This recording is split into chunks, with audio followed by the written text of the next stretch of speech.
ইয়া আইয়ুহান নাস ইত্তাকু রাব্বাকুমুল্লাযী খালাকাকুম মিন নাফসিন ওয়াহিদা وخلق منها زوجها وبث منهما رجالا كثيرا ونساء واتقوا الله الذي تساءلون به والأرحام إن الله كان عليكم رقيبا ইসলাম পৃথিবীতে এসেছে মানুষের সাথে মানুষের সুসম্পর্ক প্রতিষ্ঠা করতে। ইসলাম পৃথিবীতে এসেছে মানুষকে মানুষের দাসত্ব থেকে মুক্ত করে একমাত্র আল্লাহর ইবাদতের দিকে অনুপ্রাণিত করতে। মানুষ মানুষের দাস হতে পারে না, ঠিক কিনা বলেন? মানুষ মানুষের দাস হতে পারে না, মানুষ মানুষের গোলাম হতে পারে না। মানুষে মানুষের কোনো পার্থক্য নাই, মানুষে মানুষে কোনো ভেদাভেদ নাই, সাদা আর কালোর মাঝে কোনো পার্থক্য নাই, আরব আর অরবের মাঝে কোনো পার্থক্য নাই, কুরাইশ কিংবা অকুরাইশের মধ্যে কোনো পার্থক্য নাই, প্রাচ্য কিংবা পাশ্চাত্যের মাঝে কোনো পার্থক্য নাই, ধনী আর গরিবের মাঝে কোনো পার্থক্য নাই, ঠিক কিনা বলেন? কোন গোত্র সম্মানের মাপকাঠি হতে পারে না, কোন বংশ সম্মানের মাপকাঠি হতে পারে না, ধন সম্পদ সম্মানের মাপকাঠি হতে পারে না, টাকা পয়সা সম্মানের মাপকাঠি হতে পারে না, ক্ষমতা সম্মানের মাপকাঠি হতে পারে। বরং মানুষের মর্যাদার একমাত্র মাপকাঠি হলো তার অন্তরের কোয়ালিটি। মানুষের মর্যাদার একমাত্র মাপকাঠি হলো তার অন্তরের গুণাগুণ। যে অন্তর সবচেয়ে বেশি আল্লাহকে ভয় করবে, যে অন্তর সবচেয়ে বেশি আল্লাহকে ভালোবাসবে, যে অন্তর সবচেয়ে বেশি আল্লাহকে মহব্বত করবে, যে অন্তর সবচেয়ে বেশি মানবিক কাজে অগ্রসর হবে, ইসলাম সেই অন্তরকে শ্রেষ্ঠ অন্তর বলে ঘোষণা দিয়েছেন। পড়ি সুবহানাল্লাহ। আল্লাহ রাব্বুল আলামিন পবিত্র কোরআনে সূরা নিসার মধ্যে চমৎকার করে বলে দিলেন, ইয়া আইয়ুহান নাস ইত্তাকু রাব্বাকুমুল্লাযী খালাকাকুম মিন নাফসিন ওয়াহিদা وخلق منها زوجها وبث منهما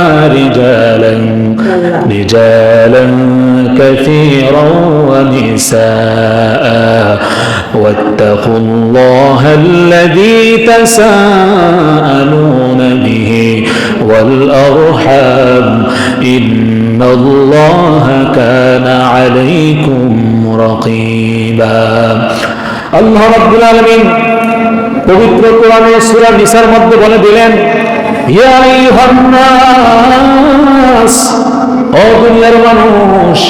আল্লাহ রাব্বুল আলামিন আয়াতের মধ্যে শুধুমাত্র ঈমানদারদেরকে ডাক দিয়ে বলেন নাই, শুধুমাত্র মুসলমানদেরকে ডাক দিয়ে বলেন নাই, শুধুমাত্র ইহুদিদেরকে ডাক দিয়ে বলেন নাই, শুধুমাত্র খ্রিস্টানদেরকে ডাক দিয়ে বলেন নাই, বরং এই পৃথিবীতে যত মানুষ রয়েছে আল্লাহ রাব্বুল আলামিন সকল মানুষকে ডাক দিয়ে বলতেছেন, ইয়া আইয়ুহান নাস, ও দুনিয়ার মানুষ শোনো, ইত্তাকু রাব্বাকুমুল্লাযী খালাকাকুম মিন নাফসিন ওয়াহিদা, তোমরা তোমাদের পালন করতাম, তোমরা তোমাদের রব, তোমাদের স্রষ্টা একমাত্র আল্লাহকে ভয় করো, যিনি তোমাদেরকে একজন মানুষ থেকে সৃষ্টি করেছেন। পড়ি সুবহানাল্লাহ। আল্লাহ পাক এই পৃথিবীতে যত মানুষ আছে সকল মানুষকে কয়জন মানুষ থেকে সৃষ্টি করেছেন? একজন মানুষ থেকে সৃষ্টি করেছেন। আওয়াজ করে বলেন, সেই মানুষের নাম কি? সেই মানুষের নাম আমাদের সকলের আদি পিতা বাবা আদম আলাইহিস সালাম। আল্লাহ রাব্বুল আলামিন পরে বলে দিলেন, ওয়া খালাকা মিনহা যাওজাহা, আল্লাহ রাব্বুল আলামিন প্রথমে আদম আলাইহিস সালামকে সৃষ্টি করলেন। এরপরে আল্লাহ রাব্বুল আলামিন আদম আলাইহিস সালামের বাম পাঁজরের হাত দিয়ে তার সঙ্গিনী, তার অর্ধাঙ্গিনী, তার স্ত্রী, আমাদের সকলের আম্মা হাওয়া আলাইহিস সালামকে সৃষ্টি করলেন। পড়ি সুবহানাল্লাহ। প্রথমে আল্লাহ রাব্বুল আলামিন বাবা আদম আলাইহিস সালামকে সৃষ্টি করলেন, এরপরে তার বাম পায়ের হাত দিয়ে তার সহধর্মিণী, তার অর্ধাঙ্গিনী, তার স্ত্রী, আমাদের সকলের আম্মা হাওয়া আলাইহিস সালামকে সৃষ্টি করলেন। এরপরে আল্লাহ রাব্বুল আলামিন বলেন, ওয়াবাথা মিনহুমা রিজালান কাসীরান ওয়া নিসাআ। আল্লাহ রাব্বুল আলামিন বলেন, এই দুইজন পুরুষ আর নারী থেকে আমি আল্লাহ রাব্বুল আলামিন অসংখ্য নারী পুরুষ সৃষ্টি করে এই পৃথিবীর বুকে ছড়িয়ে দিয়েছি। পড়ি সুবহানাল্লাহ। আল্লাহ রাব্বুল আলামিন এই আয়াতের মধ্যে সামনের কথা বলেছেন, মানুষে মানুষের কোনো পার্থক্য নাই, মানুষে মানুষের কোনো ভেদাভেদ নাই, সকল মানুষকে একজন পুরুষ আর একজন নারী থেকে সৃষ্টি করা হয়েছে। সুতরাং মানুষের মধ্যে মানুষের কোনো পার্থক্য নাই, মানুষের কোনো ভেদাভেদ নেই, আমরা সবাই এক, ঠিক কিনা বলেন? আমরা কয়জন থেকে এসেছি? একজন পুরুষ আর একজন নারী থেকে এসেছি। এই জন্য এই দুনিয়ার জমিনে অহংকারী হয়ে চলাফেরা করে যাবে না, এই দুনিয়ার জমিনে দাম্ভিকতা প্রদর্শন করা চলা যাবে না, বরং এই দুনিয়ার জমিনে নিরহংকার ভাবে একতাবদ্ধ হয়ে জমিনের মধ্যে চলাফেরা করতে হবে, ঠিক কিনা বলে? আল্লাহ রাব্বুল আলামিন পবিত্র কোরআনে সূরা হুজরাতের মধ্যে বলে দিলেন, ইয়া আইয়ুহান নাসু ইন্না খালাকনাকুম মিন যাকারিন ওয়া উনসা من ذكر وأنثى وجعلناكم شعوبا وقبائل لتعارفوا إن أكرمكم عند الله أتقاكم إن الله عليم خبير। الله رب العالمين বলেন, ও দুনিয়ার মানুষ শোনো, আমি আল্লাহ রাব্বুল আলামিন তোমাদেরকে একজন পুরুষ আর একজন নারী থেকে সৃষ্টি করেছি। এরপরে আমি আল্লাহ রাব্বুল আলামিন তোমাদেরকে বিভিন্ন জাতিতে বিভক্ত করে দিয়েছি, তোমাদেরকে বিভিন্ন গোষ্ঠীতে বিভক্ত করে দিয়েছি, যাতে করে তোমরা পরস্পরকে চিনতে পারো, যাতে করে তোমরা পরস্পরে পরিচিত হতে পারো। আর শুনে রাখো, তোমাদের মধ্যে কেউ সাদা হতে পারে, তোমাদের মধ্যে কেউ কালো হতে পারে, তোমাদের মধ্যে কেউ লম্বা হতে পারে, তোমাদের মধ্যে কেউ খাটো হতে পারে, তোমাদের মধ্যে কেউ ক্ষমতাশীল হতে পারে, তোমাদের মধ্যে কেউ আবার ক্ষমতাহীন হতে পারে, তোমাদের মধ্যে কেউ ধনী হতে পারে, আবার তোমাদের মধ্যে কেউ গরিব হতে পারে, তোমাদের মধ্যে কেউ উচ্চ শ্রেণীর হতে পারে, আবার কেউ নিম্ন শ্রেণীর হতে পারে। যেগুলোর উপরে ভিত্তি করে তোমরা মানুষকে সম্মান দাও, যেগুলোর উপর ভিত্তি করে তোমরা মানুষকে মর্যাদা দাও, কিন্তু ভালো করে শুনে রাখো, আমি আল্লাহর কাছে সম্মানিত হওয়ার মানদণ্ড এগুলো নয়, আমি আল্লাহর কাছে মর্যাদাশীল হওয়ার মানদণ্ড এগুলো নয়। আমি আল্লাহর কাছে সম্মানিত হওয়ার মানদণ্ড হলো অন্তরের বিশুদ্ধতা। কি বলেন? আল্লাহর কাছে সম্মানিত হওয়ার মানদণ্ড হলো অন্তরের পরিশুদ্ধতা, তাকওয়া। তোমাদের মধ্যে যাদের হৃদয়ে সবচেয়ে বেশি তাকওয়া থাকবে, আমি আল্লাহকে ভয় করবে, আমি আল্লাহকে ভালোবাসবে, আমি আল্লাহকে মহাব্বত করবে, কিয়ামতের দিন সে আমি আল্লাহর কাছে অধিক সম্মানের অধিকারী হয়ে যাবে। পড়ি সুবহানাল্লাহ। তোমরা ধন সম্পদ, টাকা পয়সা, ক্ষমতা দেখে একজন আরেকজনকে সম্মান করো, একজন আরেকজনকে মর্যাদা দাও, কিন্তু শুনে রাখো, আমি আল্লাহর কাছে সম্মানিত হওয়ার মানদণ্ড এগুলো নয়, আমি আল্লাহর কাছে মর্যাদাশীল হওয়ার মানদণ্ড এগুলো নয়। আমি আল্লাহর কাছে মর্যাদাশীল হওয়ার মানদণ্ড হলো অন্তরের পরিশুদ্ধতা, তাকওয়া। যে অন্তর আমি আল্লাহকে সবচেয়ে বেশি ভয় করবে, যে অন্তর আমি আল্লাহকে সবচেয়ে বেশি ভালোবাসবে, কিয়ামতের দিন সে আমি আল্লাহর কাছে অধিক সম্মানের অধিকারী হয়ে যাবে। পড়ি সুবহানাল্লাহ।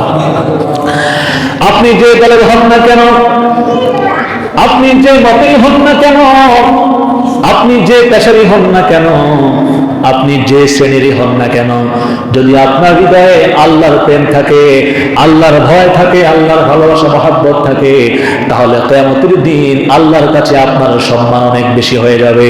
সুবহানাল্লাহ। আর যদি আপনার হৃদয়ে আল্লাহর ভয় না থাকে, আল্লাহর প্রেম না থাকে, আল্লাহর প্রতি ভালোবাসা মহব্বত না থাকে, আপনি যেই হন না কেন, যে দলেরই হন না কেন, যে পেশারই হন না কেন, যে শ্রেণীর হন না কেন, কিয়ামতের দিন আল্লাহর কাছে আপনার সম্মান 0%। ঠিক কিনা বলেন? আপনার কোনো সম্মানই থাকবে না, আল্লাহর কাছে আপনার কোনো মূল্যই থাকবে না। আপনি কিয়ামতের দিন লাঞ্ছিত হবেন, অপমানিত হবেন, ঘৃণিত হবেন। আওয়াজ দিয়ে বলেন ঠিক কিনা? বিদায় হজের ভাষণে নবীজি সাল্লাল্লাহু আলাইহি ওয়াসাল্লাম বলেছেন, ইয়া আইয়ুহান নাসু ইন্না রাব্বাকুম ওয়াহিদ। ও দুনিয়ার মানুষ, জেনে রাখো তোমাদের রব, তোমাদের প্রভু, তোমাদের স্রষ্টা একজন। আওয়াজ দিয়ে বলেন, আমাদের প্রভু কয়জন? আমাদের রব কয়জন? আমাদের স্রষ্টা কয়জন? ওনার নাম কি? আরো জোরে বলেন, ওনার নাম কি?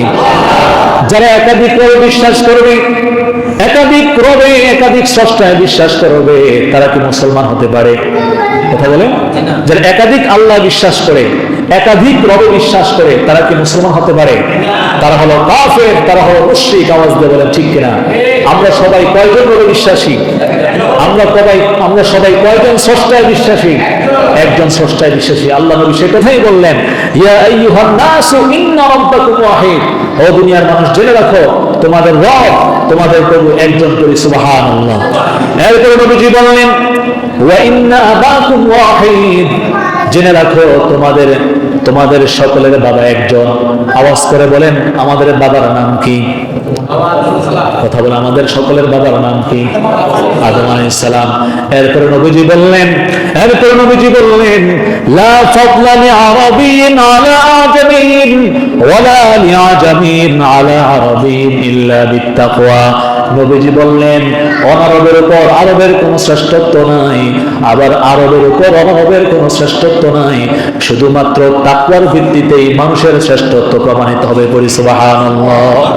নবীজি বলেছেন, অনারবের উপর আরবের কোন শ্রেষ্ঠত্ব নাই, আবার আরবের উপর অনারবের কোন শ্রেষ্ঠত্ব নাই, শুধুমাত্র কিসের ভিত্তিতে মানুষের শ্রেষ্ঠত্ব প্রমাণিত হবে? বলুন তো, কিসের ভিত্তিতে? শুধুমাত্র তাকওয়ার ভিত্তিতে মানুষের শ্রেষ্ঠত্ব প্রমাণিত হবে। একজন আফ্রিকান কালো মানুষের হৃদয়ে যদি আল্লাহর ভয় থাকে, আল্লাহর প্রতি ভালোবাসা মহব্বত থাকে, তাহলে সে কিয়ামতের দিন আল্লাহর কাছে সবচেয়ে সম্মানের অধিকারী হবে। ঠিক কিনা বলেন? আর সৌদি আরবে মক্কায় জন্ম নিয়ে যদি তার অন্তরে আল্লাহর ভয় না থাকে, আল্লাহর প্রেম না থাকে, আল্লাহর ভালোবাসা না থাকে, তাহলে কিয়ামতের দিন সে আল্লাহর কাছে মূল্যহীন হয়ে যাবে, সে আল্লাহর দরবারে লাঞ্ছিত হবে, অপমানিত হবে, ঘৃণিত হবে। আওয়াজ দিয়ে বলেন ঠিক কিনা? এজন্য আমার ভাইরা, রাসূল বলেছেন, অনারবের উপর আরবের কোনো শ্রেষ্ঠত্ব নাই, আবার আরবের উপর অনারবের কোনো শ্রেষ্ঠত্ব নাই, শুধুমাত্র কিসের ভিত্তিতে শ্রেষ্ঠত্ব প্রমাণিত হবে? কথা বলেন, কিসের ভিত্তিতে? শুধুমাত্র তাকওয়ার ভিত্তিতে শ্রেষ্ঠত্ব প্রমাণিত হবে। আপনি যেই হন না কেন, যদি আপনার হৃদয়ে আল্লাহর ভয় থাকে, প্রেম, ভালোবাসা, মহব্বত থাকে, তাহলে কিয়ামতের দিন সম্মানের দিক থেকে আপনি সবার আগে এগিয়ে থাকবেন। সুবহানাল্লাহ। আল্লাহ পাক আমাদের সকলকে খাঁটি তাকওয়াবান মুত্তাকি হওয়ার তৌফিক দান করুন। আমিন।